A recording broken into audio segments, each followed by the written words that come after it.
sistema pong pinapairan nila po.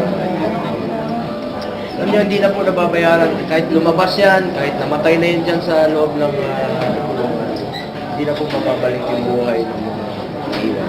Konektado po ito lahat eh. Konektado rito yung war on drugs, konektado dito yung crime against crime and against corruption. Tatlong pinaglalaban namin ni Pangulong Duterte ay konektado po rito. Sir, clarification, isa po yung ka kay BG kasi Bakit nga po nakalusot yung mga droga na sa hilos?